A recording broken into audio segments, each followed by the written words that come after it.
Hello and welcome to episode 33 of the Live Wire Game Show. Steven's in a different room. Dylan's at a different angle. I'm same place as always. Anyway, this week we're going to talk about last week's PlayStation PS5 showcase. We recorded a day earlier last week because life gets in the way of things. So we're a week behind. We're a week behind. So yeah, we're going to chat about the PS5 showcase, what we liked about it, what we're excited about from it. What we didn't like about it, GTA, and that sort of stuff.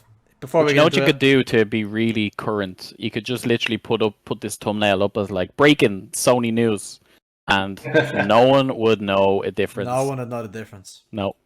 There's no much of it. Oh Jesus, Stephen, tell us how you really feel. Fucking hell. Wow. They paid The Last of Us. That's the last straw. There's the guy who didn't post the podcast on the audio channel for a whole week later last week. Anyway, 2 weeks ago. Before we get into that, it's getting hot in here, guys. Fucking hell. Both shoes and violence today. Before we get into it, we'll catch up as always. I don't know who wants to start. Stephen, off you go then. Yeah. What have you been up to? How are you? How are you? Good, yeah. By the way, I've got these bad boys this week. Milk tea. Kev, they're rotten. Really those things, yeah. Oh, Kathy loves them as well, and I don't get it. I just don't. It's like my sister told me recently she likes those strawberry mice. Do you know those fucking weird chocolate type thing? And I was like, are we just gonna anymore. Completely like veer off the podcast and talk about what sweets we like? And that's really triggered me, Kev. Bill, you don't like curry sauce triggers you. You can't really say a whole lot. Yeah. You don't like curry sauce. Anyway, Stephen, what have you been up to the last week? Bill doesn't like ketchup. Nope. So next week, join us when only Kevin and I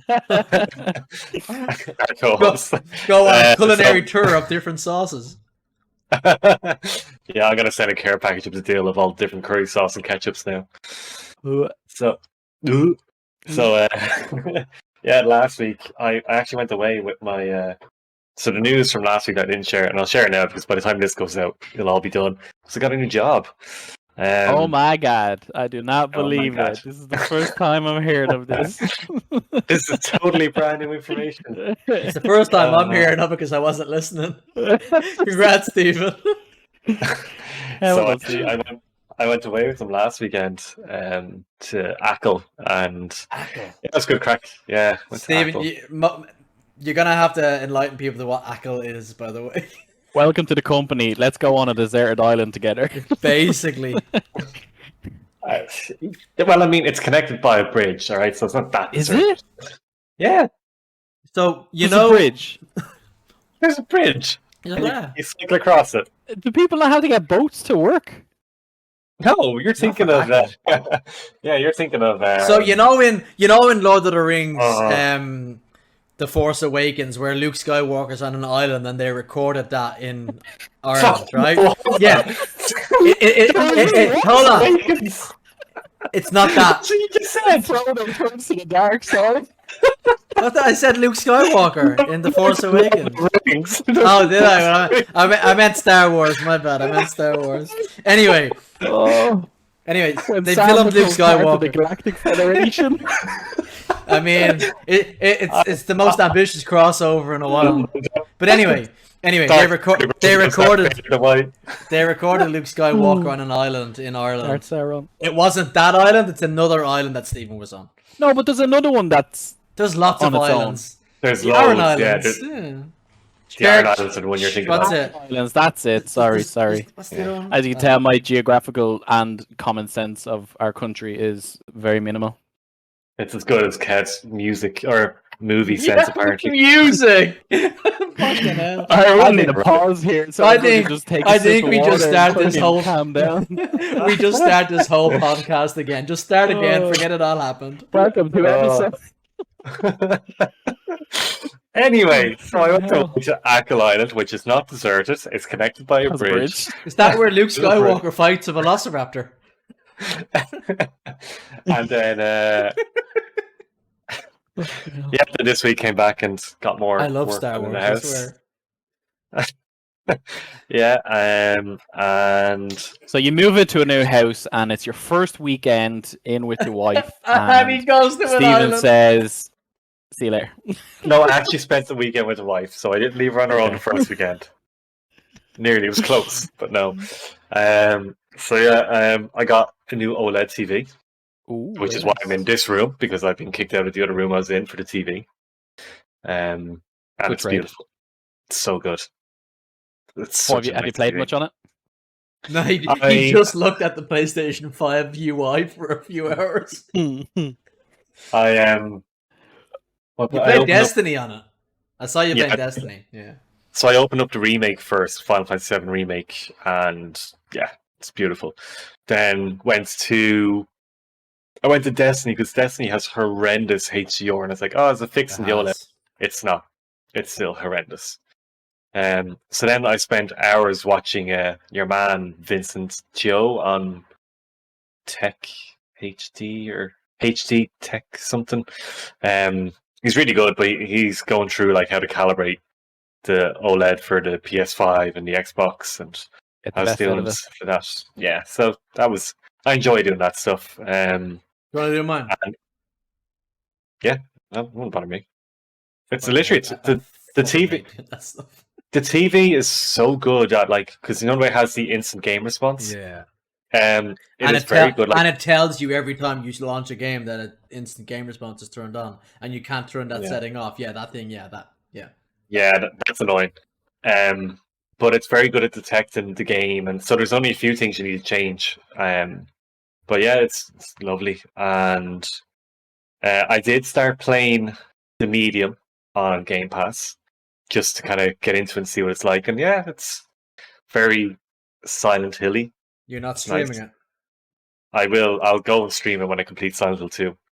And apparently No Man's Sky is quite good for HDR, so I'm gonna turn that on and give it a go. Because that is a bright game, so that Yeah. could be nice. It's very vibrant with its colors as well. Like there's a lot Mm. of contrast between drastically different colors in it. Yeah, so actually, yeah, I might give that a go next. You need to play some stuff with ray tracing involved in it as well.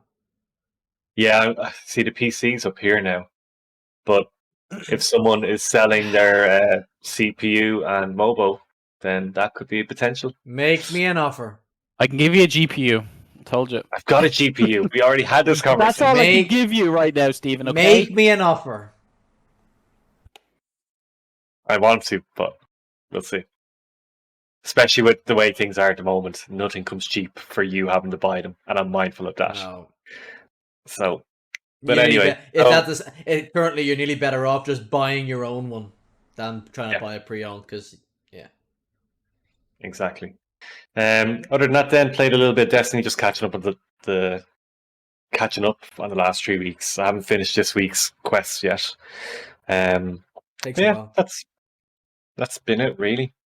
What about you, Kev? What have you been up to the last week? So, Trials came back last weekend, and for the first time in about 4 years, it's actually fantastic.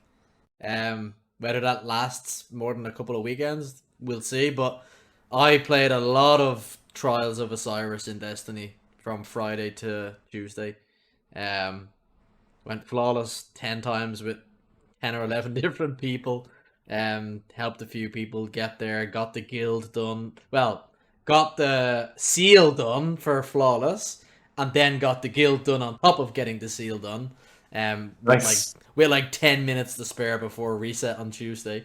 So I played a hell of a lot of trials. I used to play a hell of a lot of trials in Destiny 1. It was like your weekly thing. Tuesday and Wednesday you did Nightfalls and Raids. Friday to Monday you did trials. So it'd be nice to have that back. I had a lot of fun. It was a good weekend. So for anyone unaware, Bungie did made a lot of changes to trials this season. I won't get into it too much, but they revamped the loot system, and the loot system's far more rewarding for a casual player or for people that aren't necessarily trying to go flawless, which the aim of the whole thing is to go flawless, get 7 wins. So they improved the loot system across the board, both for non-flawless people and flawless people. So if you are going flawless, you're getting really well rewarded with really high-end weapons all the time. You're getting drops constantly. But if you're not going flawless, you're still getting drops. You're getting trials engrams for winning on 7 win cards, whether you're flawless or not. And you're getting a knockout system of all the weapons in the gear, so you're playing catch up and getting everything that you can get. So that increases the player population tenfold. Like, I think this was the highest weekend ever for games played in trials. That's It's like 4 million or something, wasn't it? It's way more. It's like 7 million. It's crazy high. But I think it was the highest. The previous was 4 million, Yeah, it was the highest for games played ever in all of trials, even since like it first launched in Destiny 1. So that happened. So the player population's booming. Matchmaking is very kind right now. If you're any bit of a decent player, matchmaking is just so kind to you. You're shitting on teams. You're trampling teams over. It's quite easy if you're in a decent team. So helping your friends get flawless is very, for me anyway, I found it very straightforward to get some of my friends flawless, which was fucking great last weekend. And also anti-cheat. They brought in the anti-cheat, and the anti-cheat is, for the most part, working. I think I played 130 something games of trials last week. I matched 2 cheaters, maybe 3 all weekend. I matched one that was just would headshot me, then swivel and headshot somebody else, and it was blatant. Obvious, blatant they were cheating, and the anti-cheat will catch up with them, so that's fine. But like, there was a couple that you're like, they're acting a bit weird, but you beat them, so it's okay. So it's not that obvious. But yeah, and also account recoveries aren't a thing anymore for the most part either. Well, they probably are still a thing. People are probably still doing them, but Bungie have put out the warning that if you do an account recovery, you can get banned for it. So I think a lot of people are afraid to do it almost. So all those things combined have just made the playlist way more enjoyable to be in. So Bungie have done a great job there, and hopefully they can sustain that. Obviously, it gets to the stage where people have all the loot. Everyone has all the loot, so they're gonna drop out of the playlist. So hopefully they find ways to keep people in that playlist all the time. Obviously, a new armor set will come at some stage, and hopefully they can. I can even just take guns from Destiny 1 trials and just drop them in. Just on a whim, just encourage this replayability. Yeah, this week, just drop it in. This weekend, you can get the Year 2 sniper rifle. Woo! And because that'll create publicity and drag people back into the playlist. So stuff like that could be very good. Apart from that, on Sunday, I had no power all day. Electricity went at 11 o'clock in the morning. Didn't come back till nearly 9 o'clock that night. Which is fucking ridiculous, but shit happens. On a Sunday as well. On a Sunday. Couldn't get contact with anybody. Nah, they were just taking the fucking, like, all the areas around us got fixed, but Fingless was just left till the last. Like, I'm sure there was a big problem, but like, with next to no communication, it's fucking ridiculous. Like, lucky it wasn't the middle of winter when it's fucking freezing cold. So, but because like, it was a joke. But apart from that, don't really think I did anything else this week. I bought Deathloop, installed it, but I haven't played it yet. I haven't played it yet. I'm gonna probably sit down and play it a bit tonight. I got it on Green Man Gaming, which it was about 15-20 euro off, so got it from there. Nice. It was one of those games that I was kind of on the fence about it. I was kind of waiting to see how it was received, and it seems to have been received very well. From briefly reading reviews, it sounds like a mix of Returnal kind of setup where you run it back. You go in, you do your thing, you get more information, you die, you run it back. So I'm interested in seeing how that time loop stuff works in it. I've heard the story is quite good, and how it else has to unfold is very interesting. And it's got a Dark Souls invasion mechanic, which I'm all in for. So the way I actually did see how that works.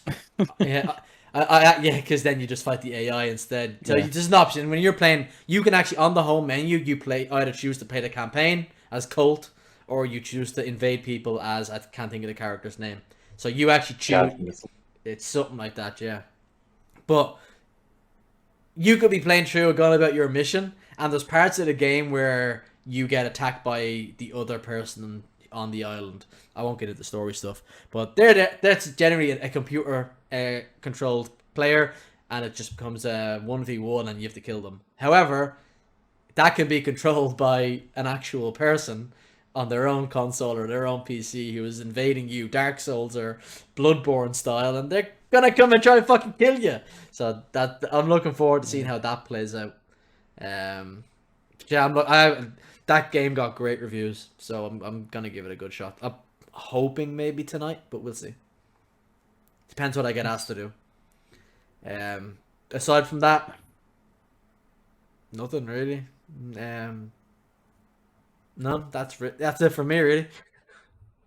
Still. Yeah, I'm curious to see how Deathloop actually plays in that sense, because I watched a few reviews and it does sound decent. Like I know it's the 24-hour clock that you're on, or the 12-hour clock, but the way it's broken up into that 4 segments of the island, and each one you can take your time in as well. I like that kind of aspect to it, not as in like it's helpful to the point where it doesn't make you kind of push for that full completion, but you can take your time and explore, and it's not just like Returnal, you're exploring more than you're actually like just buzzing through it.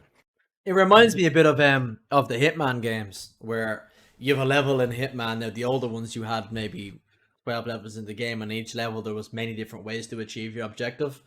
And in this, you get clues, and you try and figure out how each of I think there's 8 villains, I think it is, and your objective of the game is to kill all of them on a single 24-hour run. Yeah.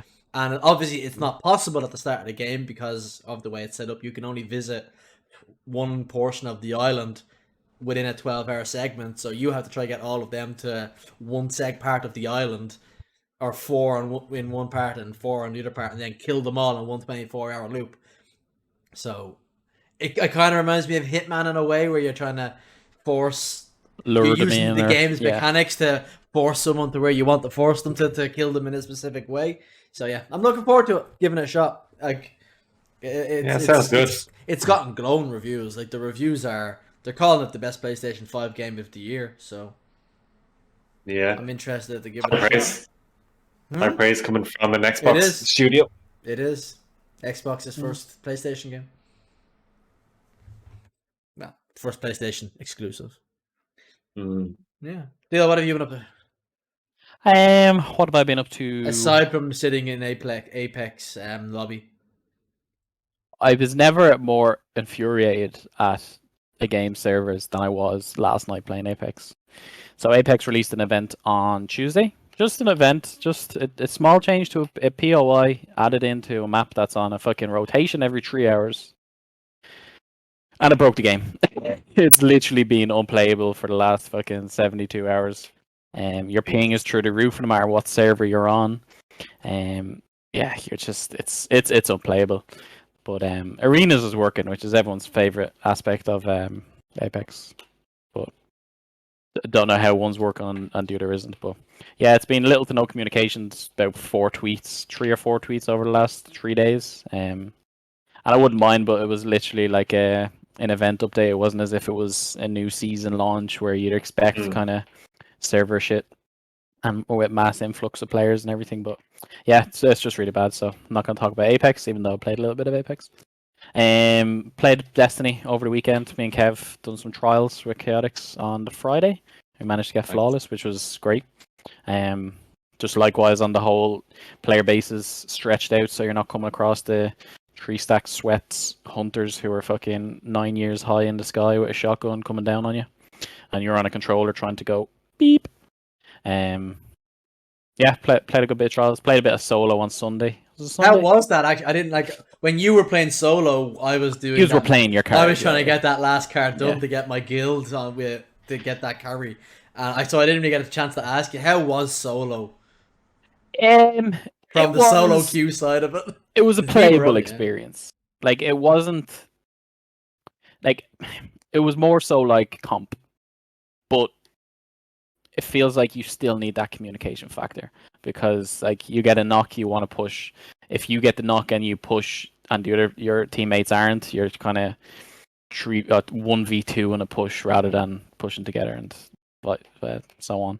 I played about 9 games. Out of those 9 games, I came across about 3 or 4 3-stack sweats like loadouts with Arc Souls, everything under the sun. That's fucking OP. Out of those four games, we bet them twice as 3 solos. So that was the only thing. I did notice the majority of my experience solo, I was with 2 other solos. I was never put in with a duo. Yeah, which I kind of felt like if I was with a group of 2, I could just play off of them because they're going to be able to communicate with each other. So I'll just play off them. Whereas I was playing a little bit more aggressive. But when you're playing with 3 solo players, if 2 out of the 3 is aggressive, you can just steamroll as a solo, which was a nice experience. Didn't get flawless. Got 4 wins, I think it was. So just kept playing. I had played with the losses on my card. I got the experience of the new leveling up system and got a trials engram in the end of it. So for the sake of an hour's game, 45 minutes to an hour, like I actually achieved something, which was very nice compared to looking at trials there on your director and not being able to play it because you haven't got 2 other players to play with and time to play it either, because like before this weekend it was 3-4 hours and you could still not be flawless, that kind of way. Like if you're coming across sweats 3 games in, you're not gonna keep your loss, you're gonna reset and go again. So the cheater problem was a big problem. Yeah, like I'm curious to see it on a bigger map now to see if the battle eye or whatever it's called really is, because you know yourself, Kev, when it comes to sniping on Widow's Court and stuff like that, or scout rifles, it's very noticeable compared to smaller, tighter maps. But yeah, I think like there's always going to be some people who slip through the cracks. Yeah. And you might have a weekend where there's a higher population of people cheating than usual, but I think in the long term the anti-cheat will do its job. It might it'll grow over time. Yeah, like I think last weekend was a glowing success. Now that could also have been to do with the high population of players, so it'll take until the population kind of levels out and the curve kind of levels out, and then we'll see what it's actually going to be like. Yeah. So hopefully the anti-cheat can do its job. The one you said you played solo there. One thing that I noticed from playing it, was that the later on in the card you got, the more likely we were to match against worse players. And I don't want to I don't want to say, oh, that guy's shit, we're better, blah. No. Factually, statistically, the first game or 2 of the card was where we matched the best players. Once we got past those first 2 games, it was 0.5 KDs for the weekend. Or a duo and a solo, or 3 solos. And the further we got into the card, the easier the games got. And I have a bit of reason, I think another reason behind it is because of the new system with the 7-win cards, that previously when you lost 3 games, your card got wiped and you started again. Whereas now, that card never gets wiped until you wipe it yourself. So you can keep on at 7 wins all the time, and it's beneficial to stay at 7 wins because you're getting rewards. If you win a game at 7 wins, you're getting rewards. So I think the reason that matchmaking got easier as you went along was because the high end of the card is just saturated with people who are holding on to 7-win cards. Whether they've won or lost, or they have flawless or don't have it, people that aren't as good are holding on to 6 and 7-win cards because they know if they win that game at 7, they'll get a reward. They'll get something rather than resetting it and going through it all again. Whereas the people who want to get flawlesses are resetting constantly. Because if we lost our flawless, we just reset and start again. So I think that high end of the card was just saturated with weaker players who were holding on to the card, which made it very, very easy to go flawless. Once you got past game 1 or 2 with 2 wins on the card, it was plain sailing after that. Now, the TWAB has just come out, and they are implementing literally what I said. Literally, they're doing what I said they were going to do. They are making a flawless matchmaking pool. So if you're still flawless, which is fair. Yeah. And they're not doing it right away at reset. They're doing it in the afternoon on Friday. So it gives people time to go flawless. So that by the time if you're matchmaking later on into the day, you're going for flawlesses with a flawless card, you're only going to match people who are still flawless. Yeah. So if you're on 6 wins with your flawless, you're not going to match against people who are holding on to 6 wins but no flawless. And I think that's it increases absolutely, that risk and it's reward fair. factor as well, Yeah. doesn't it? And Because it you're brings coming back that across a tournament flawless feel. team. Yeah, and it brings Yeah. back the tournament feel. It's supposed to be endgame PvP. It's not supposed to be free loot, free loot, free loot. It's not supposed to be Yeah. that. So I'm fine with that. It's skill-based matchmaking, but it's not hard skill-based matchmaking on every game. And obviously, the further into the weekend you go, the more people will go flawless, and it should bring it back to being a little bit more less difficult. So I'm really happy I did my kills yesterday evening before reset, or Tuesday evening before reset happened. Before the new changes. Also, they're bringing in quitter penalties, by the way. That's great. Nice. If you quit a game, 30-minute penalty. Which is needed, because I did notice that in the solo experience, people were just leaving, even though you're getting rewards for staying. Like if you lose, like if you get shit on, you're still getting XP towards that next Trials Engram. But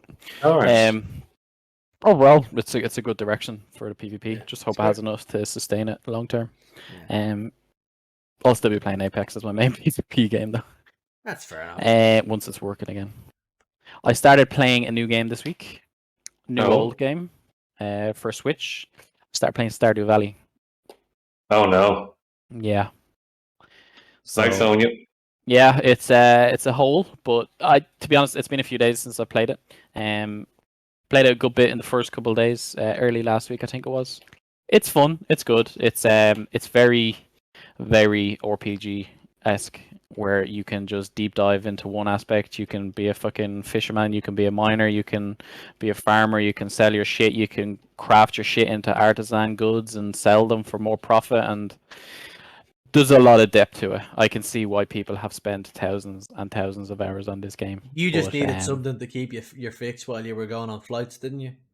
This is gonna be my fix when I'm away. Yeah, because I can't take the PlayStation anymore because I am my whole bringing a PS5 through fucking security.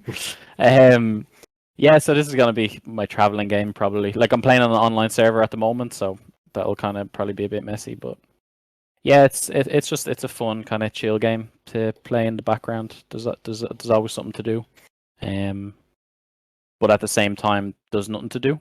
If that makes sense. Like there's always tedious, grindy stuff to do, but if you're not in the mood and you just want to chill, you can go on and fish and you can go on and fucking plant and all that kind of stuff. But yeah, been playing that. It's actually quite fun.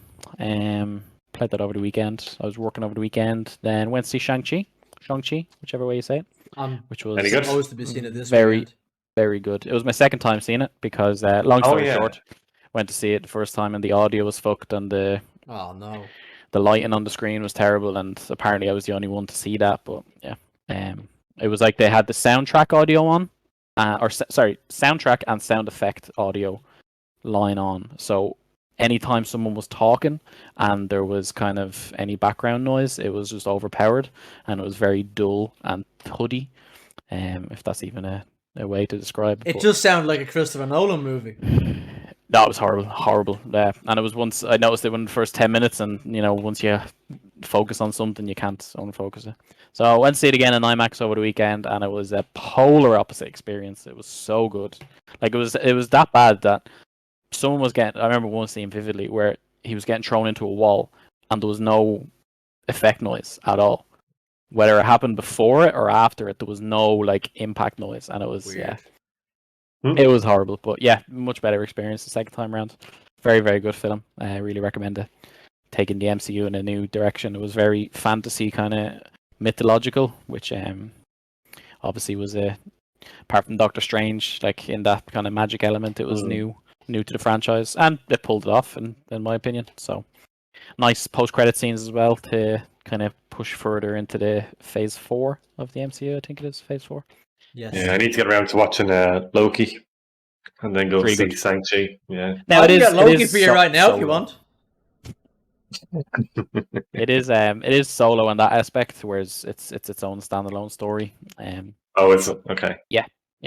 Cool. Isn't there Hawkeye or something coming out soon? Hawkeye is coming out in November, I think it is. Yeah, it's centered around Christmas. Looks okay. Looks good. I'll probably be pleasantly surprised. I'll watch it anyway. Yes, that's the next show after What If. I think the one good thing about all those Disney programs or movies, like even if you're not particularly enjoy them, they're still high quality. So Yeah. I still look forward to it. By the way, Loki's fantastic. Go fucking watch it. It's fantastic. Yeah, very good. Deal, are you free at 8:30? By the way. No. We're Why? carrying Etsky through a vlog. I told you it'd last more than 27 minutes. I just got the message there as well. I might be, but I haven't had food. If it'll take a half an hour quick run, I could probably take 45 minutes.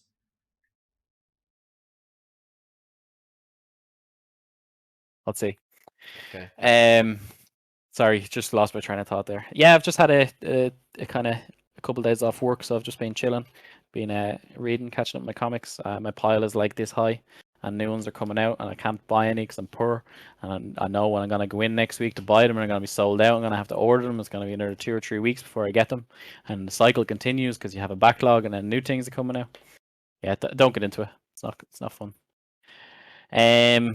Yeah. Other than that, that's been me over the last week.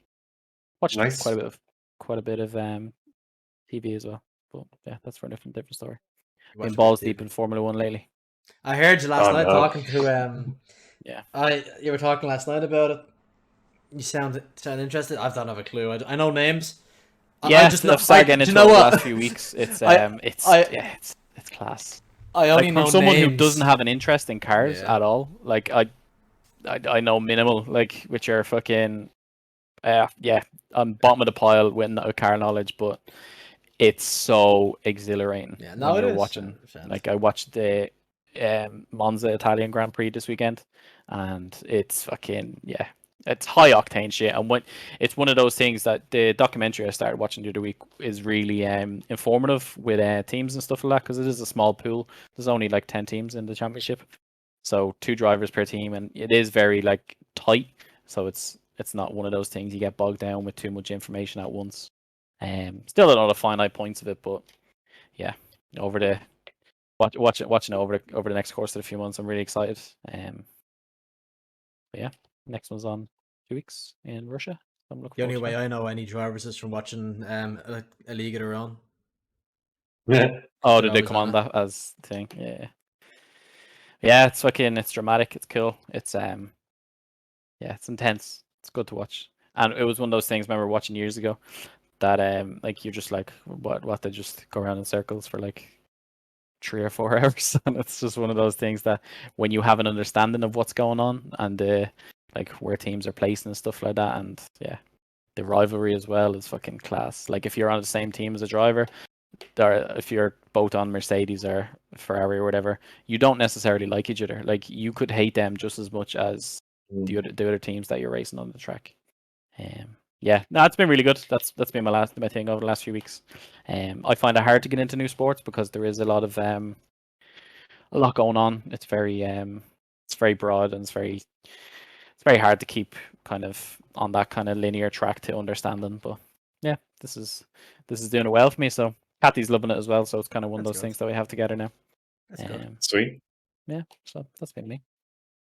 Verstappen all the way. Yeah. Should we continue on to our actual topic? The only other thing that happened this week was Big E won the WWE Championship, and I'm very happy about that. Who's he? When he's at home. He's Big E. He's in the New Day.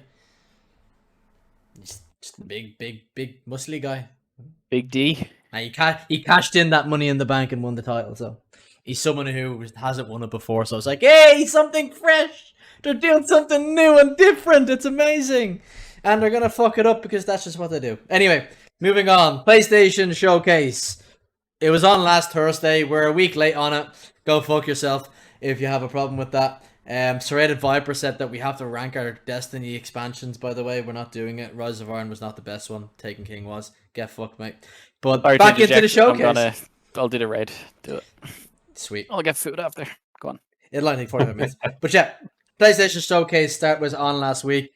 Rather than go through it boring and say they showed this and they showed that, we're going to leave out the shit stuff like GTA 5 getting a PS5 upgrade and... In 10 years, just leave it. Believe no, what, right? Do you know what? No, I can understand why. I can understand them doing it. I don't have a problem with them doing it. The problem I have is they're going to charge 80 quid for it. That's the problem. Rather than saying, here's your €10 upgrade. That's no problem. no problem. But they're gonna charge full price for it, so I get fucked off. Anyway, the showcase started with a big surprise, I guess. It wasn't. Yeah, definitely. I knew it was coming. Very big. Because I paid... didn't. No, okay. No, me either. I knew there was a KOTOR remake coming. I didn't know it was going to be announced last week. Because I pay attention to this. I pay attention to this sort of stuff. As well. But... Okay. Yeah. I didn't know it was a remake. I knew there was a KOTOR coming. I thought they were going to remaster the other one and just make it shiny in 4K and nice new textures. No. They're remaking the whole damn game, and I'm really excited because I've never played KOTOR. Same. I've never played it. Just always hear it's one of the best Star Wars games of all time. Yeah. I cannot wait to play this game. Yeah, I played it when I was younger, but it was at that age where games that massive, and still do, scare me. So I didn't. There's a tyrant, yeah. I just didn't really get into it. There's so much choice and so much to do, but it was fantastic. Like, it was a great game, but I was just like, I can't get into it. It's overwhelming at that age as well, isn't it? Like when you're, if you don't want to main series one game, or if you don't want to main one game, sorry. Yeah. It's daunting. But it looks class. Like, yeah, I've watched trailers over the last week because of it and gameplay, and just to get kind of saturated in it. Yeah. I wonder, like, is it going to be a full-on remake, or will they take liberties like with the Final Fantasy VII one, where they change the combat system? No, I don't think. I think it's going to be the same as it was. Kind of has to be. Except, I think it'll be mostly the same as it was, except it'll look fantastic. Yeah. I don't think that they already kind of said that they're not taking any liberties with the story. That the story is going to be the exact same, just modernized for modern gaming and looking incredible. Was I right in reading that EA had no knowledge of this? I don't know if they had no knowledge, but they've no part in remaking it. It's EA and not Respawn. No, it's think of BioWare. EA and BioWare have nothing to do with it. Oh, I thought you meant who's developing it. No, Vasper or something. Or I meant Asper. Asper. No, I meant the original. BioWare made it originally, but they have nothing to do with the remake. But yeah, it's an exciting one. They had an interview with one of the devs afterwards, and he was basically saying, "Yeah, look, we're remaking it from the ground up." So that's exciting. It probably means it's about 3 years away, depending on how far into development it is. But there was not even a 2023 splash across it. It was just a KOTOR remake. I can't wait to play it. Do you think we'll get Fallen Order 2 before? Yes. Or after? Yeah. Before. Because I was thinking when I saw the announcement, I was like, this would be a nice bridge the gap to give them that extra time to finish Fallen Order 2. But then when I just saw there was no in-game rendering or anything, this is all. This is a mile away. KOTOR is much bigger than Fallen Order 2. As far as great to see. Like if this goes well, like we have a great lineup of Star Wars games. Like I think years. I think this like with the leaked footage of the Mandalorian game true. as well. See that? Yeah. I didn't see the leaked footage for that actually. Yeah, there was leaked footage of the Mandalorian game about last week or the week before. Apparently an ex-dev had video recorded a menu screen, and it was basically Grogu and start screen, and it was just Mandalorian running through a Imperial ship fighting off stormtroopers, and it looked very clunky. So whether this was a very early days or whether it's just completely fake, but it was a bit clunky. It was very it didn't look like Fallen Order. Like, it was third person as well. And that was one of the biggest disappointments for me was when the Bounty Hunter game fell through. Star Wars 1313. Yeah. 1313. Yeah. I think it was an Amy Hennig Star Wars game. I might be wrong in saying that, but no, I think you're right. Yeah. That's one of the games that I'm most disappointed never saw the light. So it'd be great if a Mandalorian game took a lot of stuff from that. Yeah, because apparently a lot of the background stuff was done in that. Like that was not nowhere near ready to be shipped, but it was a lot more along than people had thought. Yeah. And like we got leaked stuff over the years. Can't remember finer points, but apparently it did get good reception. And like they They have their own kind of or arena shooter coming out soon called Hunters, which yeah. it's like their kind of take on Overwatch meets Fortnite kind of buzz. It'll be fun to play. It's for the Switch and mobile, so I'm not going to take it seriously. But yeah, Star Wars games, give me more of them. Yeah, I do think it's the new norm for these classic games. Like you saw it with Final Fantasy VII getting a full remake.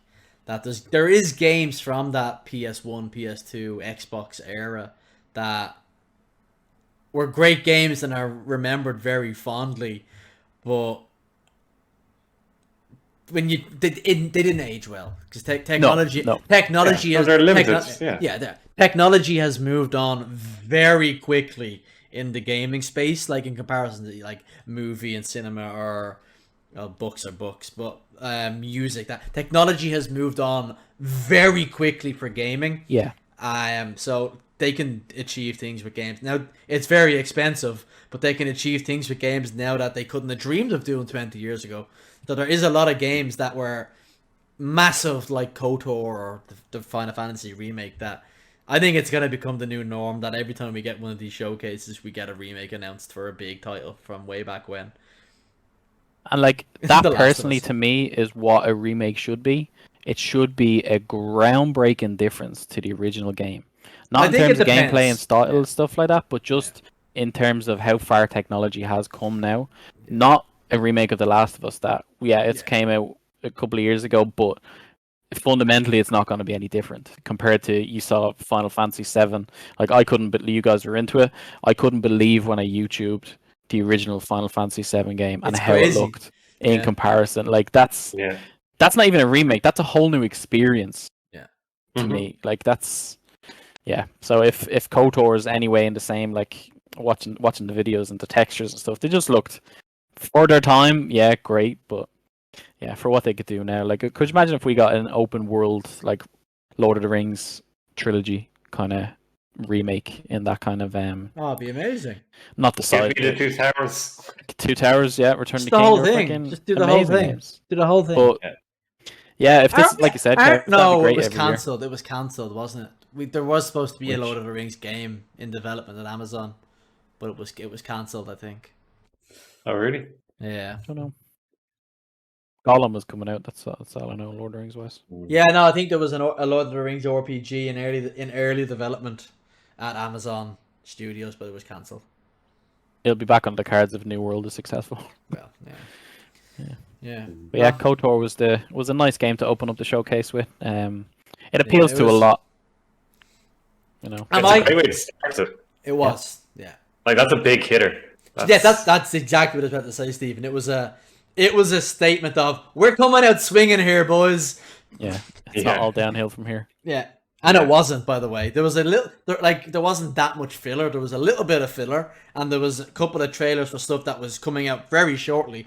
But 90% of what they showed was either a PlayStation console exclusive, but is coming to PC, or a PlayStation exclusive from a first-party studio. And it was all that. So that's why it was only a 40-minute conference. But what they showed, it was, if you have a PlayStation or you're a fan of PlayStation games, there's gonna be a lot for you to fucking play in the next 18 months or so. And KOTOR remake being the first one, even though it's probably quite a ways furthest one away. Yeah, it was. Jim Ryan had his boxing gloves on and he was swinging for fucking the fences. Yeah. I don't really know the order of it. GTA was shown. They showed off that Vampire the Masquerade Battle Royale that's out free to play at the moment, Blood Hunt. I was gonna give it a shot, but apparently the anti-cheat that they use is causing issues for people. So I saw that. Yeah, I haven't installed it, and I probably won't. It looks a bit. It's a BR. Look. I was excited for that, but then I got confused and thought it was Redfall, and I'm excited for Redfall. I'm excited for Redfall. This is a PlayStation discussion. Keep your Xbox filth out of here. It'll be on Game Pass, it's grand. I'm excited for Redfall, though. It looks great. Yeah, Redfall looks great. But anyway, so I think the next big thing I saw in this game that we all kind of went, ooh, when we first saw it, and that was Forspoken. Forspoken, I think it's a Ubisoft game. It's set in... Square Enix game. Oh, sorry, my bad. It's a Square Enix game. Sorry, my bad. But it's set in mixture of New York and a fantasy world. It's a fantasy or third person RPG, and I think it looks really good. It looks like what I'd love Assassin's Creed to have been in terms of the movement and the scaling. It looks fast paced. It looks great. One thing that really threw me off was the cutscenes looked really weird. Like, The if you dialogue ever was poxy. what is it? I wasn't sold on this at all. Do you know what? I wasn't I was sold. so excited. Yeah, no, I wasn't Yeah. sold on the cutscenes. The cutscenes part of it. I kind of went, "Oh no, this is a game I've been really excited for, and it looks terrible." And then it showed gameplay, and I went, "That's what I'm talking about." Like, Yeah, like it's yeah. Like, if you watch back the trailer, the cutscenes look terrible. I will agree with you fully. The cutscenes look. I'm not even talking about the cutscenes. Yeah. I'm just talking in general. Yeah. Like I was super excited for it with the and this is the whole thing that like sometimes a teaser is enough until you're ready to show But a lot more. one thing I'll say is Amy Hennig is working on it. Amy Hennig is one of the directors of this game. She did all the Uncharted, but for what it's worth. Okay. Yeah, I said it like Uncharted, so. Steven. Go to your Xbox conference with this fucker and play Redfall. No, I was really go on, excited sorry. for Spoken, but for what it showed us in the footage, it looked visually stunning. Like the environment when you first see that landscape with the not a pyramid, but like that kind of arching kind of structure. That whole landscape was amazing. The combat looked there was too much going on at once. I'd like to see more gameplay from. Like, It reminds me of Infamous. It just looks like if It was a lot of Infamous flash. remade. Yeah, and no. I like substance. Infamous. I love Infamous, but I'm just saying Yeah. it really reminds me of Infamous, but now it's Stasis. Yeah. And Now it's stasis. like for me, like I love most Square Enix games, but like Jesus, they turned up the cringe and the dialogue to 11 on They this. did. It's so bad. Like, Yeah. I'm I just- okay with the protagonist being a bit kind of like gimmicky, but this is just really on the nose. Do you know what? The protagonist reminded me a bit of the protagonist from the Avengers game. It was the same kind of dialogue. Oh, Kamala. Yeah. Yeah, it was the But same kind of, worse. I've got powers, look at me! Yeah. Yeah, it's like I just did that with my mind. You're like, stop, just Yeah. stop. But I thought it was hilarious how it was like, and the reason it was an anti-Ubisoft game in that Ubisoft have these cutscenes and they look incredible, and then they show Game Boy gameplay shite. and you go, oh, for fuck's sake. And that's why I had it in my head for Ubisoft. Whereas this was the opposite. I went, these cutscenes look terrible. They've ruined this game and it's not even out yet. I was so excited. And then I saw gameplay and I was like, there's the game I was looking forward to. Now, look, it could end up in good or bad, and we haven't really seen enough of it to make that decision, obviously. But Yeah. it's still on my radar. It's still on my radar. Oh, 100%. I'm just very Well, reactionary. Like another trailer could change my mind. You know. Yeah. I'm watching it because I want to get something like that, but Yeah. if this is like I don't know, I think maybe Square have turned to cringe completely because thinking of Final Fantasy Origins. Oh, sorry. I have to Got kill something stuck in chaos. Yeah, They actually, speaking of Final Fantasy and Square, there was that, I don't know the name of the game. It was a fucking blatant Final Fantasy fucking rip-off. It was a cross between kind of Final Fantasy and no, you're thinking of Project Eve. It was Yeah. near. It looks like Nier Automata. Nier. Oh, yeah. It looks like a cross. If Final Fantasy 7 and Nier had a baby, here it is.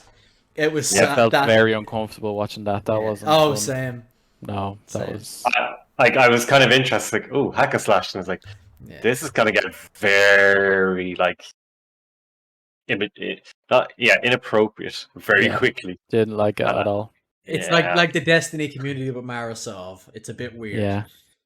Oh, actually, can we talk about that? No. We can at the end Marasov. if you want. If you want, we can come back to that because I've some thoughts on that as well. Yeah, let's come back to Mara later come on. back to I Mara want to stuff talk later about on. this. Okay. but- The next note I have here was the Guardians of the Galaxy game. Me and Steven are kind of like on the fence about it, waiting for reviews, kind of not too sure, but Dill, you're really excited for it. So we'll leave the negativity aside because Negativity is for Xbox conferences. And Redfall lobbies. And Redfall lobbies. I thought Redfall was a single player game. Anyway, Dill, did that Guardians of the Galaxy trailer do anything for you? Did it make you more excited? Did it make you cancel your pre-order? It made me not less excited. It just I've seen it. I've seen what I want to see. I don't need to see. I mean, it's out anymore. Yeah, it's out. Yeah. So. I will say the in-game rendered kind of cutscenes that they have don't transfer well to kind of I don't want to say video format, but it didn't play well. Like it looked very janky. It looked very Zack Snyder, where it's one kind of tone over the whole thing. Zack Snyder as opposed to Christopher Nolan. Yeah, it was. Yeah, it's just it gave more on the story. It was more so just telling you what direction they're going in, and it's very Guardians-esque, where it keeps that comedic factor and fucking they're all assholes. But I mean, it's Guardians of the Galaxy, and I love Guardians of the Galaxy. Like, by the way, Guardians of the Galaxy was the first date me and Louise went on, FYI, 7 years ago. But like I love Guardians, and it has that humor, but it's one of those. It's like, would I play this game if it wasn't Guardians of the Galaxy? And I think if it wasn't Guardians, I wouldn't even pat an eyelid. I'd just be like, nah, that looks fucking garbage. Move on. But I'd love to be wrong. Yeah, like I'm still gonna play it. Like I have it pre-ordered. Half of it's paid off already, so I'm definitely gonna pick it up. Whether I'll play past the storyline is another story, but yeah, I'm not even curious at this stage. I'm just excited to play it. Like anything MCU or DCU, I'm happy to dive in. I just love the universe. Fucking nerd. I know. Nerd. What I would love is a Green Lantern game. Nobody likes Green Lantern apart from them. Everyone loves Green Lantern. Anyway, we'll move away from superheroes for a second, and it's back. They showed off another Deathloop trailer. We don't need to talk about Deathloop. I'll talk about it next week. Can we talk about it for 5 seconds? Yeah. Am I the only person who thought this was an arena shooter?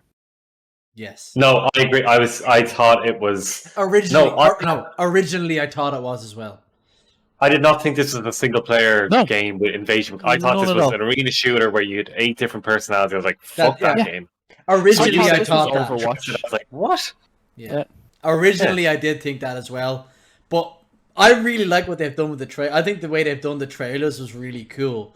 So if you look at each of the trailers they've done, it has a mini story in it. It's like a mission title, and it's like, I thought that if you go look back at them, it's a really cool way to do it. They had each one was entitled something. I can't remember what they were because I wasn't paying that much attention to the game until I saw all these reviews come out saying it's the best game of the year, and I was like, wait, where the fuck did this come from? Yeah, no, it's not. It's not. It's a single player. Well, it's mostly a single player campaign with you can get fucked around with by if you want. You can turn it off. I'll leave it on just because it could be funny. Well, I genuinely thought that was like a 6v6 or whatever, or like a 1v1v1v1 times. That's what I thought it was. Originally, I thought it was there's 8 people and one person takes control of all 8 of them, and the winner is whoever finds the way to kill all 8 of them. And genuinely so surprised when I saw those reviews lifting, and I watched footage, and I was blown away. But anyway, Deathloop, it's out. It's great. Go play it. It's out. Yeah, go play it. Kev's going to play it. I'll let you know next week if you should play it or not. I'm a bit slow on setting up new games, and Destiny ruins things on me. It's just the way it is. Right, back to superheroes. So, everybody's favorite PlayStation first-party studio, Insomniac Games. What did we do to deserve Insomniac Games? Like, they pumped out... You tell that to whoever wrote Game Rant's article about do Insomniac have too much on their plate. We'll find out. But Insomniac have only I can't remember a bad Insomniac game. They only release good, high quality games, and they've earned the license to Spider-Man. They did great things with the license to Spider-Man, and now they've got the license to Wolverine. and hopefully they can release a really good Wolverine game as well. Which, by the way, that's what it was. They showed off a trailer. It was it had the Marvel splash, and everyone went, "Oh, Spider-Man 2, woo!" And you see a guy sitting at a bar, and straight away I went, "That's Logan. That's straight away like that's Wolverine." And then you see the Adamantium come out, and yeah, Insomniac Games got a Wolverine game, and it's probably very early. It's probably quite a few years out. But it's supposed to have a darker tone. Obviously, it's Wolverine, so it's going to be darker. But it has a darker tone than the Spider-Man games. So hopefully, I'm curious to see how that plays out, though, because like Wolverine doesn't have that superhero feel or the Spider-Man feel of swinging around New York City. It doesn't have that kind of single destination to hone in. Like, will they create the academy? Like, will it be based around that, and you go off on single player missions? I think it might be very linear. Yeah, that's like it doesn't seem like they're going to make that open playground. Yeah, that's what I think. I think it'd either be a linear mission by mission game, or it will be in the design of Arkham Asylum, where it's open world, but it's a small enclosed world, as opposed to New York City and Spider-Man. Yeah. But just seeing more superhero games, like I'm so excited, man. Like it's just with what we've seen Insomniac do with Spider-Man and Ratchet and Clank. Like I wasn't the biggest fan of it, but it was an amazing game visually and gameplay wise. Just like it's one of those things. Not that they can't do no wrong at this stage, but they have the premise, they have the basics down for superhero games. It can only go up, you know. Yeah, like I think they did a really good job of capturing what it feels like to be Spider-Man in the Spider-Man games. And I'm really looking forward. I only thought of it today. It's like, oh, I have Miles Morales to play, and now I have the OLED. So that's going to look amazing. Nice. So I'm really looking forward to getting into that. But like, I was just more excited to have that feel of Wolverine in a game because it's I've always wanted to feel like Hugh Jackman. And we all want to feel like Hugh Jackman. Or just feel Hugh Jackman. I'd settle for that. Yeah, I'd take that too. But it's I think Insomniac. I think Insomniac are the crew to really make superhero games like feel superhero-y. I kind of wish they had the DC rights. I'd love to get a proper Supes game. So I don't know. I think who was it? Rocksteady have done a good job themselves with the Batman franchise. They have, to be fair. I just don't know if they can translate that to other superheroes. That's fair. Yeah, and like they have that certain aesthetic as well that kind of really fits into the Batverse. It's very kind of dark and gritty and kind of muddy looking. And Insomniac is polar opposite. It's bright and it's Marvel and it's fucking flashy. But yeah, that was a very big surprise. I don't think anyone. No, I didn't know that. Anyone saw that coming. Yeah. Like, now, what I thought was funny was there was the leak that I'd seen a few hours beforehand, which turned out to be fake, by the way. But they said that Sucker Punch had gotten a Marvel game, and it was, I don't know what it was called. It was some Marvel nonsense. Or sorry, an X-Men game. Sorry, they said Sucker Punch had gotten some X-Men game. And I was kind of like, an X-Men game. I'm delighted Sucker Punch have gotten the X-Men license. That's great.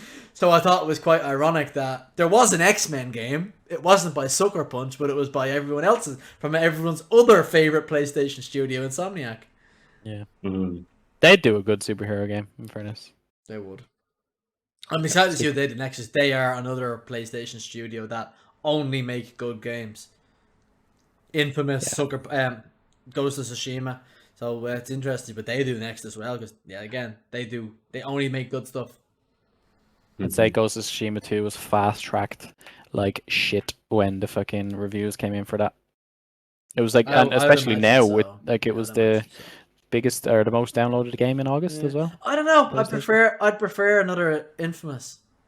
It's time for like it's been a long time since we had Infamous Second Son. It's probably 5 or 6 years easily longer. 2015. I'm gonna throw a random guess at.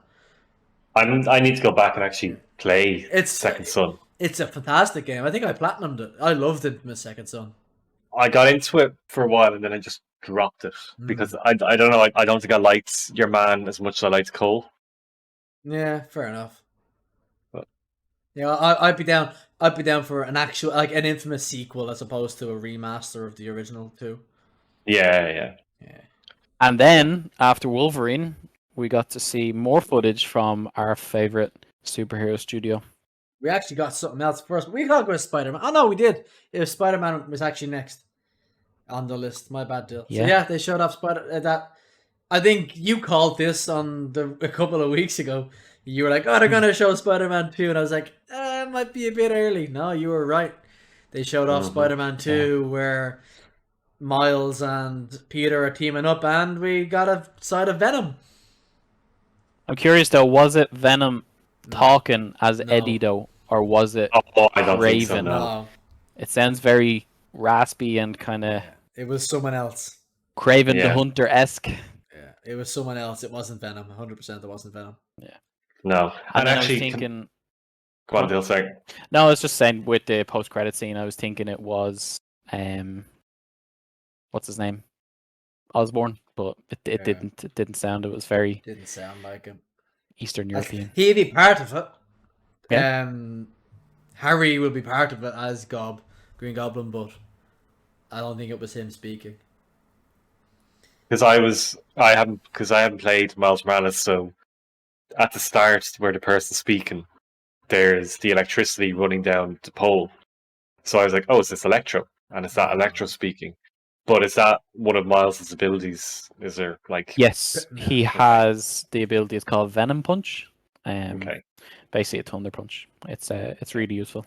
So good. Shit's all over Peter Parker. What? I think my one disappointment with that game, and it's going to be an inevitable disappointment, is that you're not going to be able to play a co-op.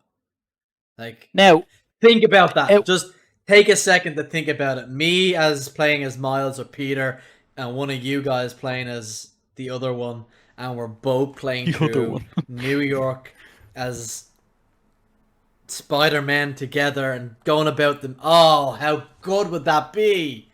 Now, what makes you say there's no co-op? Did they It's a confirm single-player game. It's a single-player game, yeah. Okay.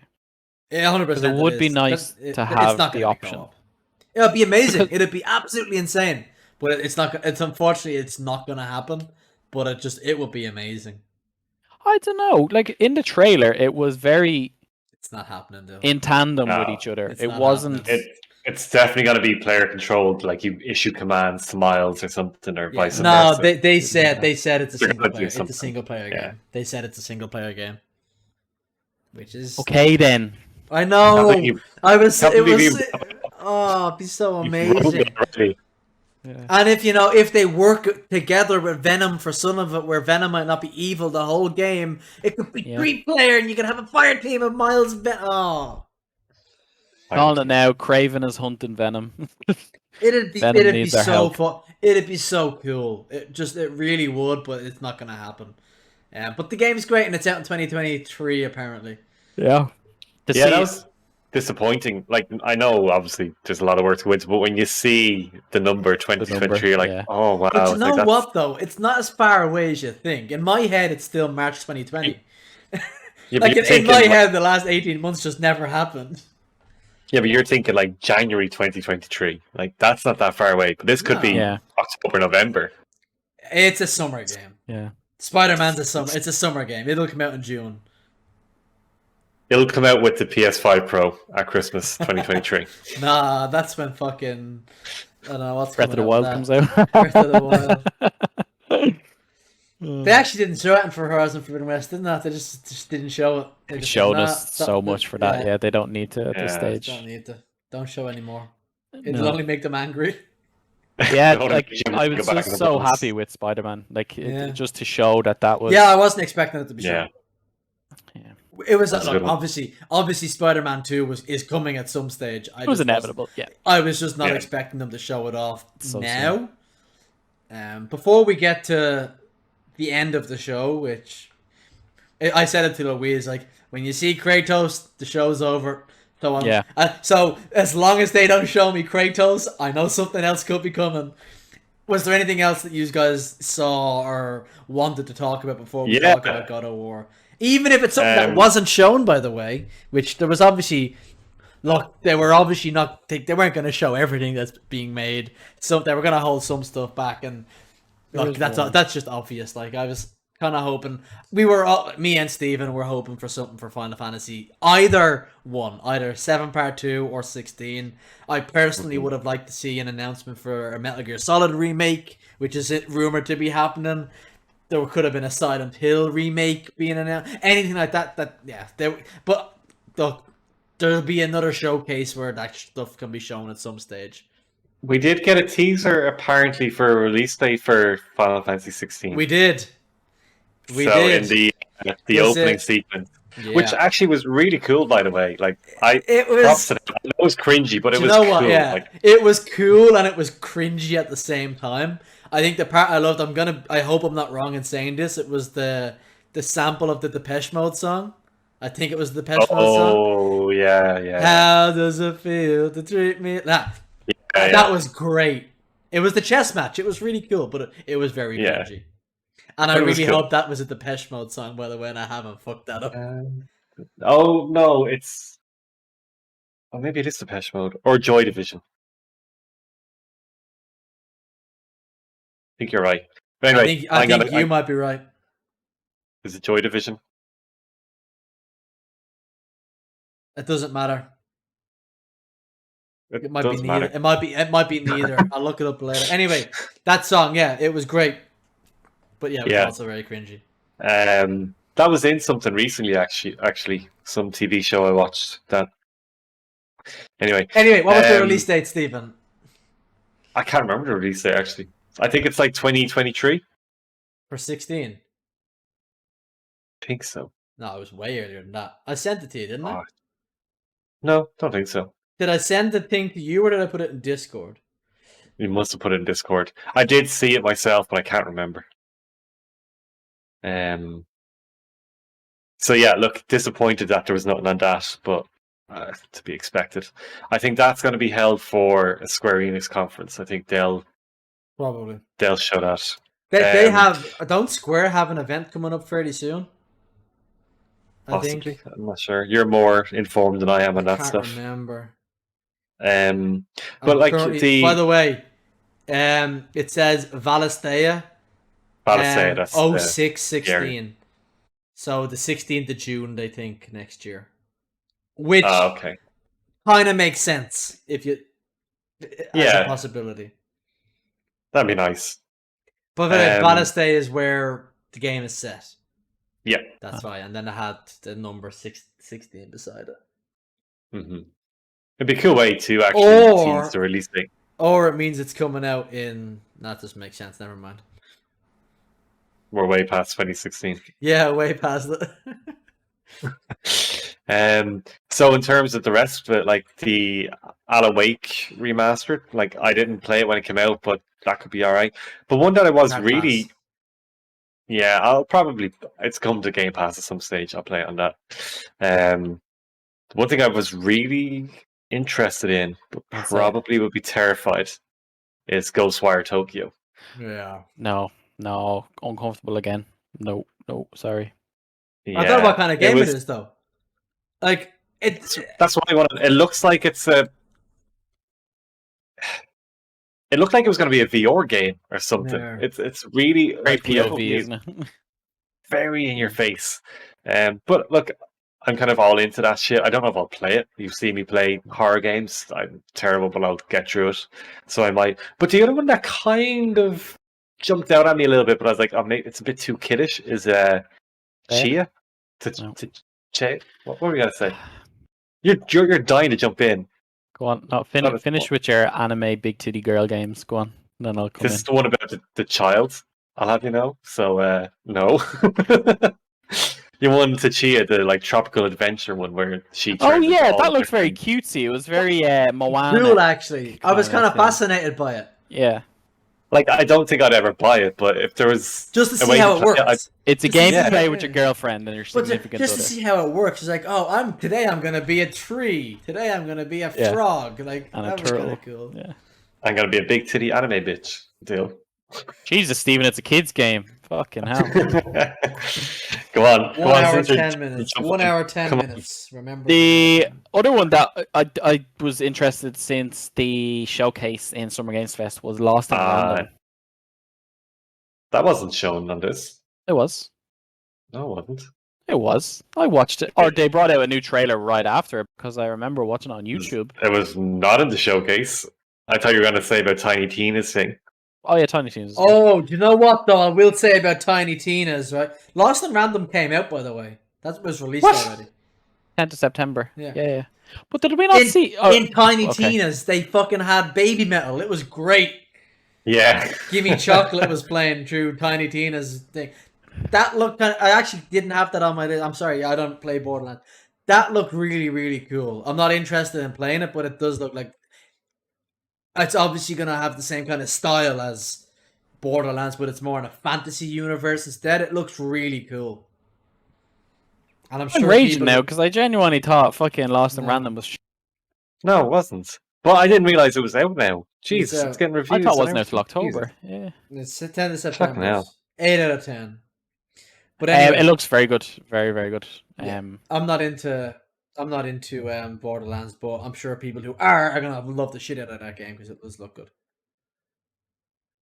I do like Tiny Tina. Her humor is brilliant. And in the trailer, it really shows through. And if those of you are wondering why there's guns in a fantasy setting, what should I go? I said something anyway. It's because it was on his USB drive. That's why. He was just looking into doing magic tricks. You've What? missed that whole joke. Never mind. I did, yeah. I'll explain it to you when you're older. When you're older. What about you, Kev or Dale? Have you got any more? Since you're just No, I'm deflated after that fucking. Well, Lost in you Random. should be inflated because you can go play that game right now if you want to. on your Switch. One thing I'd Sorry, say I actually, don't- it's because it's PlayStation.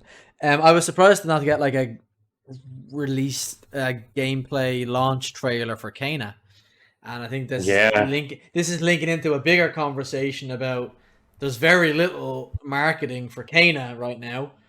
Review codes don't appear to have gone out for Kana, and it's out next week. And I'm starting to get a few little niggling concerns about this game. They Yeah. released a dev play along a couple of weeks ago, or a gameplay playthrough on that aspect for like 20 minutes. Yeah, So I just going on that basis, I thought they've shown us. I just have some what it- concerns that it's never a good sign when review codes haven't been sent out to reviewers this close to launch. Mhm. I have some concerns that the game is very, very short, which is kind of why maybe review codes haven't gone out yet. They'll get You're them not allowed to talk about it until. yeah, they'll get them a day beforehand, and then that'll be that. But that's out next week. Look, it's a €40 game, so it's not like it's a full price game. But I do have some concerns, just growing somewhere in the background, that I'm going to be disappointed. I think what they release is probably going to be great. It's just how much of it there actually is, and we'll see next week, I guess. Shall we move on to the big boy? The big thing, the last thing was shown. They showed off God of Big War boy. It's officially titled God of War Ragnarok now.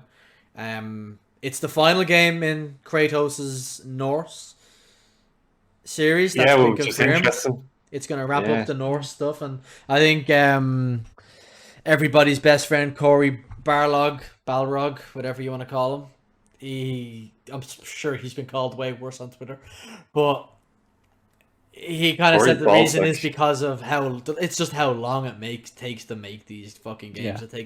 It's a 4 to 5 year development cycle, and that's just not feasible. That's crazy. But also, like, it's not interesting for the devs. Like, imagine working on the No. same IP for nearly 15 years to finish a story. Like, that must be heartbreaking for them. I mean, they're probably bolstered by the fact that God of War games are so well received and so well loved. So it does have that universal appraisal. But look, any artist eventually wants to do something new. Yeah. And the Exactly. game, Yeah, because Corey's developers are directing this, artists. isn't he? No, he's not. No, But that's He's his working on the next title already. Whatever title that is. Whatever that is. I mean, he's still involved with it. He's still working on Yeah, it. But he's not the game director because, well, he said it that directing one of these things takes it fucking out of you. Yeah. It's not easy. So it'd be interesting to see what Sony Santa Monica do next after God of War. Hopefully they get the keys to something really fucking awesome. God of War Egypt. God of War. I think it's probably time for Santa Monica to do something new. Yeah. I think they've earned that. Do you think this is going to be as big as 2018? No, Dylan, if you've been on Twitter in the last week, it's just the DLC for it. They've used the same animations. Like, because every time I open my front door, I do it different to the last time. I saw that with the boat. It's like, if it ain't broke, don't fix it. Let's put our efforts into other aspects of the game. No, but like, let's add in new ones. But saying it looks like a DLC to 2018 is the most stupid fucking thing I've heard in a long time. What do you think? It's gonna redo fucking everything? Come on. Use your the reason I can see that being said, I don't agree with it. I know it's not going to be. The reason it was said is because he was a fucking Xbox fanboy. But in terms of environment, it's that snowy, mountainous terrain. That's that's the way I could see it. Because as soon as I saw that, I was like, "Is this like a flashback?" And then when we went into that new town, like it reminded me very much of like in The Hobbit when the what's it called, the town outside of the Misty Mountains, Dale. As soon as that opened up, I was like, I made up for it. City. Yeah, as soon as we saw that, I was just like, is this where Bilbo went to Tatooine? Yeah, it's not gonna go on anytime soon. No, you're good. Yeah, as soon as I saw that, I just thought like it really showed the jump between, especially the textures. Like it's very hard to make snowy terrain look interesting and kind of give it a bit of depth past what you've already done. Whereas as soon as the town opened up, I was like, yeah, okay, this is it looks next gen. Which it's still sorry. I was just gonna say, I think that's what 2018's God of War was missing, was towns and villages and kind of interacting with people. So having that in it now would be, because it is that type of game. It's an open world action adventure game. Yeah, you need to interact with people, and some of the best parts of that game were when you interact with the other gods or other figures in the game. So I hope that's really developed out, and it'd be nice. I still think it's a fucking stupid statement to make. Oh yeah, for something that's been in development for so long and is coming out 4 years after? Yeah. Hopefully 4 years after the initial release. It's like nobody works on a DLC for that long. No one puts that amount of time into just we're gonna just use the same assets, or we're gonna just fucking reuse everything. It's smart. Reuse the assets. It's smart. What? Like they're not gonna just rebuild the whole. A lot of the world's gonna be different, but it's like he's still in the same location.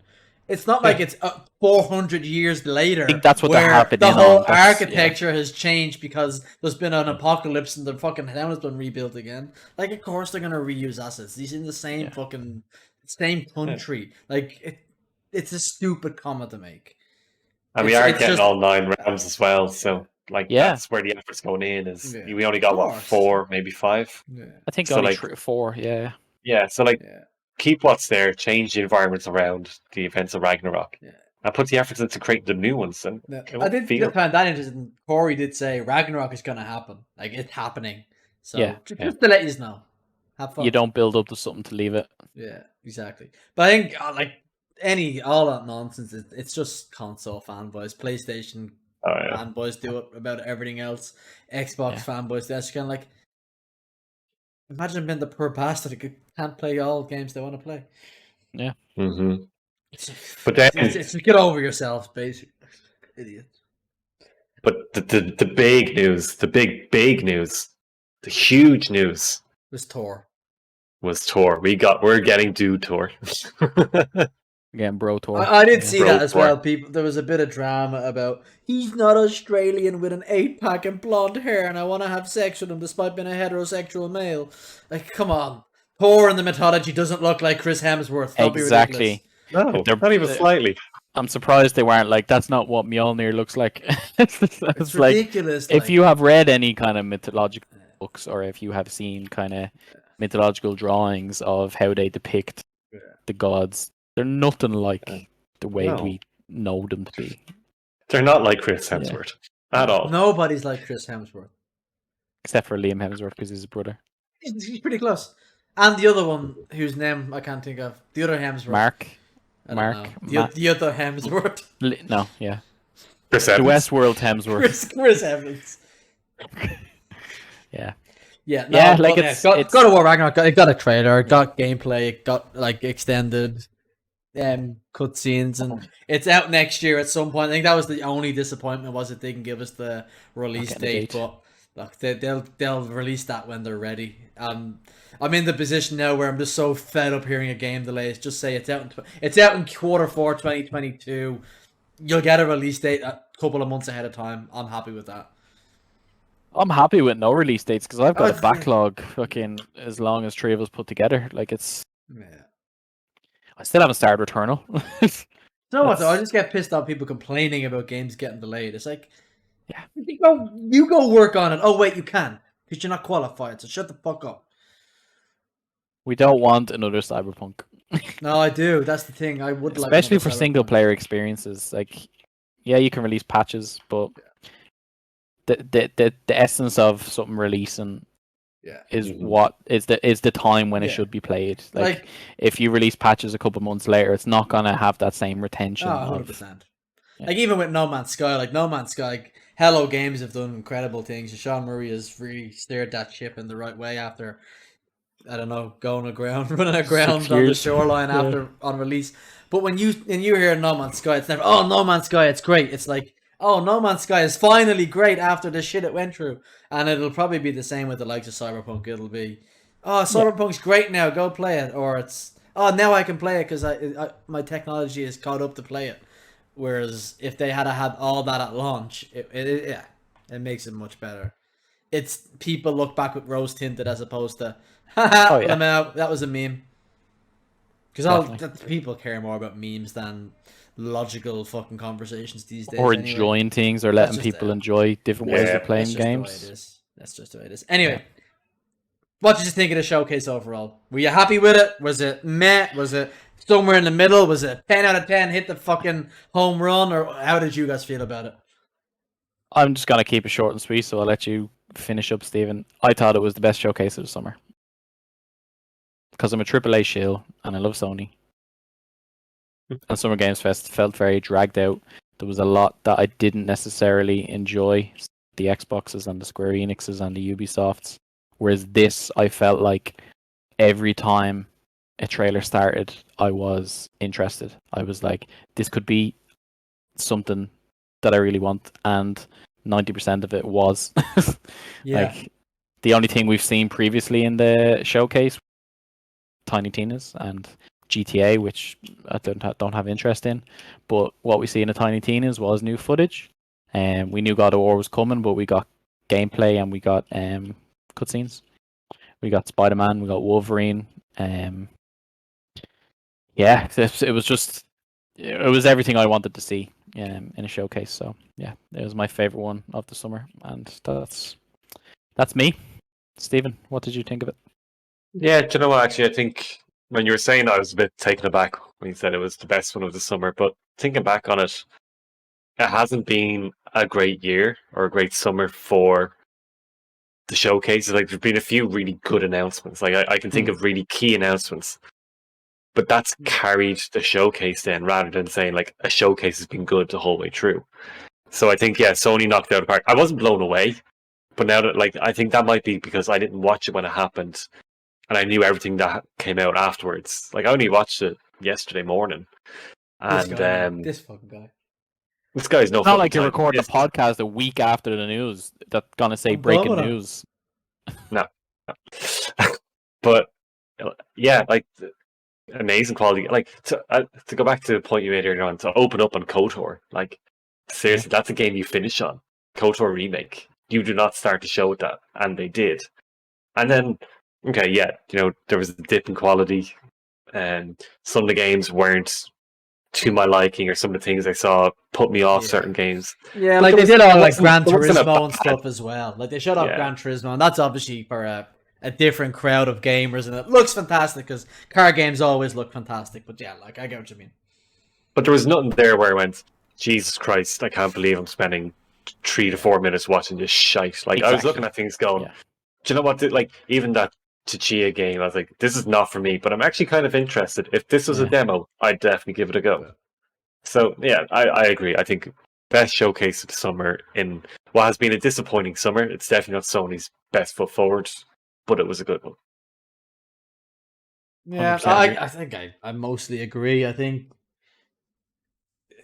the showcases, the E3 stuff this year was a bit not a letdown, but it was a bit of a slow burn, and that's probably down to everything is delayed from the last year, and there's no people in asses on seats in arenas to get those reactions, so they're kind of holding back their big stuff for when people are back at these events, and that's fair enough. I think the Xbox showcase and the PlayStation showcase were probably the two best ones of the summer. Like Xbox announced some Xbox showed off a lot of really cool stuff. A lot of their stuff was like, look at everything that you're gonna get for very small fee every month, and that's all great. They held back some of their big stuff for probably bigger ones next year. A lot of the Bethesda stuff hasn't really been shown off a lot yet, but that we know it's coming. But in terms of it was a short, concise showcase from Sony. It wasn't an A+, 100% home run, touchdown, Super Bowl win, whatever. But it was solid. There are 6 or 7 games that I will buy from that showcase on day one, and I'll be happy to fucking play them. And I think there was probably 12 or 13 games shown. Now, Gran Turismo, I've just no interest in it. GTA, Lamau, Guardians of the Galaxy, again, I'm kind of on the fence about it. So the stuff that I'm kind of, it will be great for somebody, and that's fine, but it's not for me. But there was still 6 or 7 games that I'm like, yep, I will get all those day one. So yeah, it was great for me. I'm happy out. It was great. So 18 games. 18 games. So to hit, I'm interested in about half of them, and I'll buy a quarter or a third of them day one. That's good enough for me. Yeah. And it was short and concise. It was 40 minutes. It was 40 minutes of games. It was great. Yeah, it was great. None of that shit talk between. And that's the thing. It's like you really see the difference. Not saying one way of production is better than another, but like just to see trailer after trailer after trailer in that concise 40 minutes compared to here's a 2-hour showcase. Yeah. Added out with third party stuff. Yeah, and performances from music and or from bands and stuff like that. And it's like that's fine. Like it's just. It's fine when you've got people sitting in the arena. Yeah. That are along. It's that entertainment factor. Yeah. But when it's a showcase, just keep it. Just show us what you're going to show us, and we're happy. Yeah. Exactly. And I hope PlayStation do another one at some point this year, before the Game Awards and that sort of stuff. Hopefully they have another showcase. I don't know, sometime around November, start of December. The next big one we have is in October, and that's DC Fandom. Yeah. We'll get to see more of Gotham Knights and what's the other one called? Suicide Squad. Yeah. And there'll be 2 huge games, I reckon. And there's possibility of another announcement at that as well, because DC tried to keep everything under wraps until that. Like we're getting our Batman trailer and everything. But yeah, I'm really excited about that movie. I can't wait to see what Edward Pattinson does. Really can't wait about it.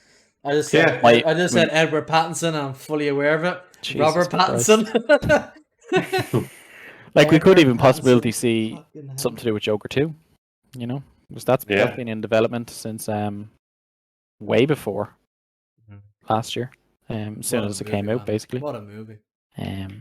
Yeah, Like so Phoenix is that'll be the next big showcase. Yeah, hopefully it's but as- I hope we get a PlayStation exclusive, like just another PlayStation one.